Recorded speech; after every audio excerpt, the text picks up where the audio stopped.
Alrighty, welcome back everyone. We just talked about some of the updates to the playoff. A lot of things happening today with some agreements coming with the revenue agreement, but we're done with that for the time being because there is going to be a ton of segments about the playoff coming up. But for the time being, let's talk about some first-year starters at quarterback. There are a ton of guys across the country that are very interesting prospects, whether they are sophomores or juniors.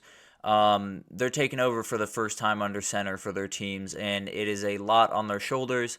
So let's jump through some of the guys to watch and what I expect from them.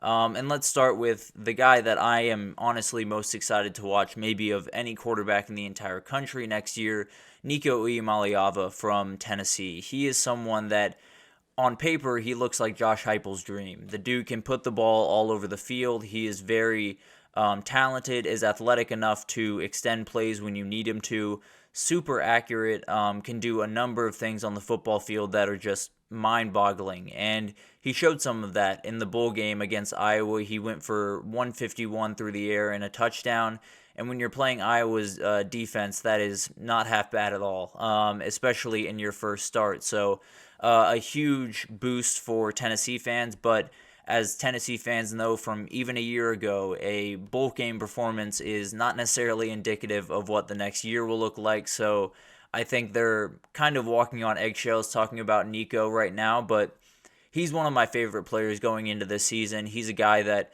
really could explode the entire world of college football because Tennessee has a ton of talent on that team. They have a ton of really good receivers. Squirrel White and Brew McCoy are going to be back this year, along with Chaz Nimrod, and we have a number of really good players on defense. James Pierce Jr. coming off the edge is one of the best edge rushers, if not the best, in the entire country coming back this year. So a lot to like about this Tennessee team. So if Iamaleava can kind of burst onto the scene and, show off what he's been able to show off on tape so far, I mean, the Tennessee team could really shock some people in 2024. Another team that is kind of in a little bit of different situation with their quarterback, but could easily make noise is Oklahoma and Jackson Arnold. He had a little bit different of a bowl game performance than Iamaleava. He had 3 picks to go along with a fumble against Arizona, a team that was playing just insanely good football towards the end of the year, and also making his first start, never an easy proposition for a young kid. So I don't want to say, totally throw that out the window, but take that with a grain of salt because this kid is uber talented. He is built like an NFL quarterback today, which is just insane to see. The dude is got to be 230, 6'3" at the very least. He's just an absolute physical beast. I think his arm talent is really, really good. And he's someone that is going to be so important for Oklahoma this year because as we've seen with Oklahoma in the past couple of years, not so much last year, but the year prior, when that first quarterback goes down, there's some worries behind him. Obviously, bringing in Casey Thompson, the veteran that actually used to play at Texas before bouncing around to a number of different places and landing at his home state, Oklahoma, I think it helps a little bit, but at the end of the day, Jackson Arnold's your guy, and if he can succeed at the highest level, Oklahoma is a team that could surprise a lot of people. But at the end of the day, one thing really is going to define Jackson Arnold's season, and it's how far the Oklahoma offensive line has come.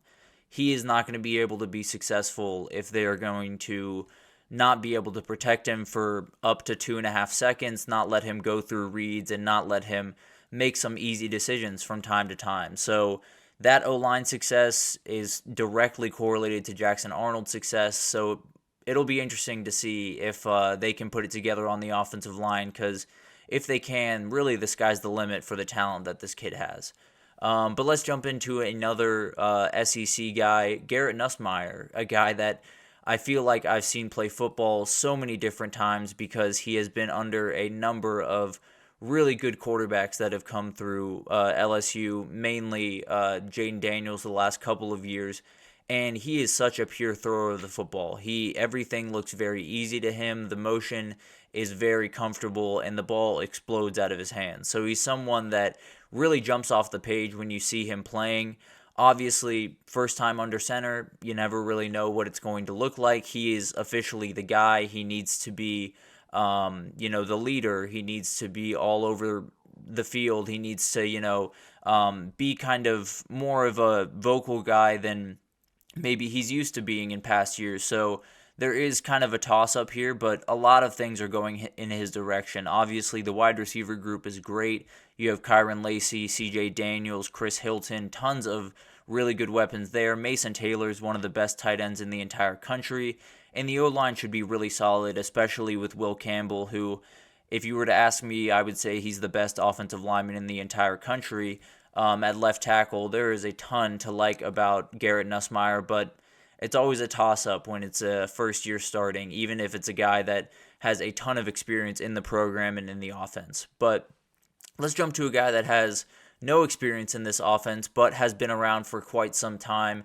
Brock Vandagriff at Kentucky. He was a transfer from UGA, mostly only really got garbage time minutes, so we didn't really get to see what he's fully capable of, but the talent is there. It's very clear. He was one of the top-rated quarterbacks coming out of high school, and he'll have plenty to work with at Kentucky. Berrien Brown, Jamori McClain, and Dane Key is a very, very good trio to start with. One of the best wide receiver trios probably in the SEC going into this year. Chip Trainum over from Ohio State at running back right next to him. The O-line should be really good, led by Marquise Cox. It is going to be a tough schedule. That's the case in every SEC game, but this is a guy that has a ton of upside, and if they can unlock it and new offensive coordinator Bush Hamdan can unlock it, the sky's the limit for this Kentucky team, and they could be a team that you look up and you see another undefeated Kentucky team when you didn't expect it. But Brock Vandagriff, I'm very interested to see what he can do. Another guy taking over, this guy is filling probably the biggest shoes in the entire country. Miller Moss, the starting quarterback likely at USC this year, taking over for Caleb Williams is somewhat of a nightmare. He was essentially everything to that offense in a number of different ways throughout last season and obviously throughout his Heisman season. But Miller Moss really showed that gear in the bowl game. He tossed for 6 touchdowns, and he just absolutely lit up the Louisville defense, which is a really solid defense all throughout the year. Having Lincoln Riley on your sideline obviously helps a ton. I think USC fans are very excited about this kid. Obviously, the offensive line is going to play a huge part in this, but Miller Moss could put together a little Heisman dark horse season if he can get his feet under him very quickly as the new starter of USC. But very excited to see what he can do in the Big Ten for the first time for USC. Now let's jump on to some different conferences. Avery Johnson at Kansas State is someone that I am very interested in because the athletic ability is just off the charts. He is a very different player than Will Howard was, the guy that has been starting there for a number of years and has now made his way to Ohio State. He's definitely more of a runner, definitely more of an athlete, but his passing ability is not necessarily too shabby by any means. He can definitely sling the rock around. It's just a little bit more consistency there is going to be the next key for him, I think. He played a number of times throughout the year. I think started a couple of games for Kansas State as well. So he's a little bit different than the rest of these guys where you kind of know what you're getting, but there are tons of changes on the offensive line. Connor Beebe, one of the best offensive linemen in the country a year ago, is out. Dante Cephas came in from Penn State at receiver, who never really caught on while he was in State College, but still a very talented kid. I'm a big fan of Avery Johnson. I think he has every ability to burst on the scene, win a Big 12 title, and then be in the playoff. And I know for a fact there are a number of defenses that do not want to see Avery Johnson in the playoff for sure. Another guy that kind of mirrors Avery Johnson in some ways is Aiden Childs, the quarterback up at Michigan State. He came over from Oregon State with Jonathan Smith, played sparingly throughout last season with Oregon State, but it's clear the second he steps on the field, this kid is an elite athlete. He does the speed is out of this world. His shiftiness is remarkable, and the question is, what can he do when you have to run the entire playbook, which is a big jump for him, and also a big jump for him moving over to the Big Ten when his team was kind of left out on an iceberg over there in Corvallis, Oregon. But at the end of the day, Jonathan Smith is going to field competitive teams. That's something that I feel very confident in. He has shown that time and again. So I'm not necessarily worried about Michigan State being a competent team, but they're a bit of an unknown going into 2024. But if Aiden Childs can burst onto the scene, then don't be surprised if they get a big-time upset in October or November and totally ruin someone's season. But now we get to the guy that I think all of you are waiting for, the guy that everyone is very interested in, Dylan Raiola, someone that is had the most interesting recruiting cycle of recent history for sure. He came over to Georgia to play his high school senior season at Buford High School, then decided, while he was committed to Georgia, then decided he was going to go to Lincoln, Nebraska, and be kind of the prodigal son returning. His father played there. His uncle is on the staff as the O-line coach.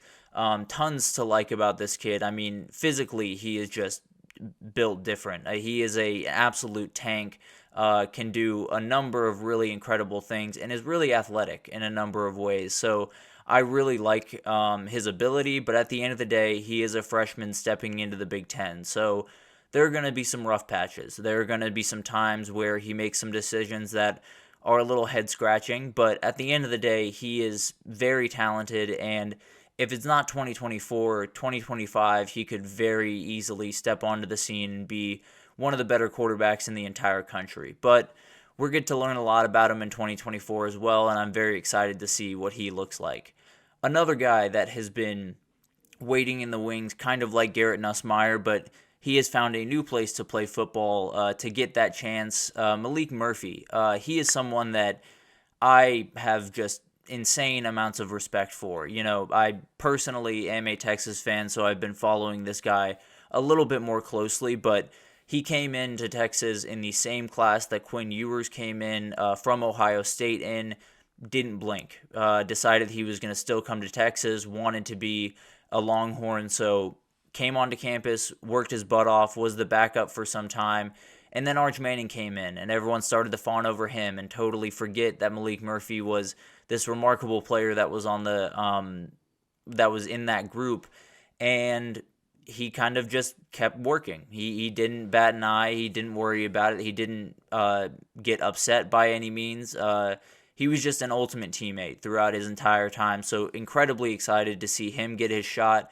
But also just a PS here, the fact that he had to miss the playoff game because he had to jump into the transfer portal with all of the quarterbacks going is another reason why this schedule that we've set up in college football is insanely broken and needs to be fixed. But back to the kid himself, arm strength for this kid is off the charts. It's absolutely insane how far and how fast he can throw the football. Obviously, with that comes some accuracy issues. He is a little all over the place at times, but that's a very fixable problem. He just needs to add a little change up to his arsenal, and then if he can do that, this Duke team could be really good because Manny Diaz is going to field a really good defense. I know that for a fact. So Malik Murphy opening up that offense, a number of things could happen for the Blue Devils in 2024.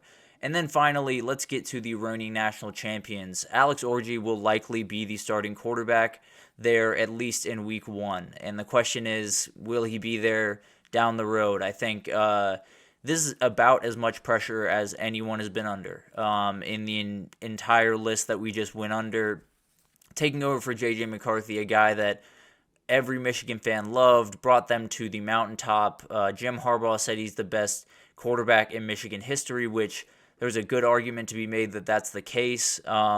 Taking over for him is not an easy task. This is another guy that is very, very athletic, more of a runner than a passer, but in the Michigan offense, the way things work is as long as it's on time and on target, you are going to be okay. So he doesn't have to be a superhero. He just has to execute.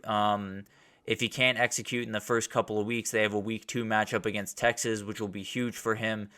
If he, doesn't play too well in that game and they don't feel super confident in him throwing the ball, I think Jaden Davis, the freshman, could definitely step up into that role and possibly lead them down the stretch. But for right now, I'd bet my money on Alex Orji to be the starter at quarterback for Michigan, and we'll see what happens from there. But a number of guys to watch throughout this process. The first-year quarterbacks, I feel like there are a ton across the country that could totally flip the entire college football world on its head if one of these guys can explode. But for right now, we are going to take a break from that. And when we come back, we're going to talk about some breakout players in 2024. We did defense probably about 2 weeks ago. We're going to do part 2 of defense today because there are a number of guys I didn't get to in the first one that I just have to get to in this one. So stick with us and we will be right back.